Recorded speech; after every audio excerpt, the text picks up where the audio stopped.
We had previously lived in Kenya during the Mau Mau campaign, and when we came back from Kenya, I made it my research plan to cycle back to Kenya.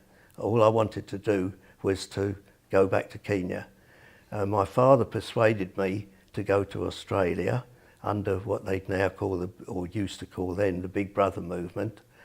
And he said if I didn't like it in Australia, he would pay my passage from Australia to Kenya, which I agreed to do. Initially, I was driven to London, and I can't remember whether it was St Pancras or one of the other stations, mainline stations, where we boarded a train to take us to Tilbury Dockside. They used to go into Tilbury, the trains used to run direct into Tilbury. I believe they bypassed now. And we were taken there and alighted on the boat, the steamship Orontes. As we went out through the lock gates, or I believe it was lock gates, we stood on the back of the boat and I could see my whole family down below on the quayside waving us goodbye. And that was the last I saw of my family. It took 6 weeks to get from Tilbury to Sydney in those days. And we got so bored that we took up French knitting, and I knitted myself a bobble hat.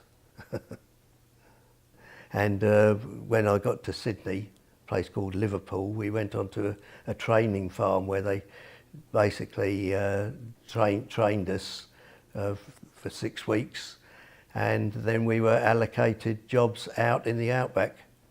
And I went to a place about 500 miles away from Sydney, a place called Finley, which was, and I worked for an ex-submariner engineer who was British, but he had married an Australian wife.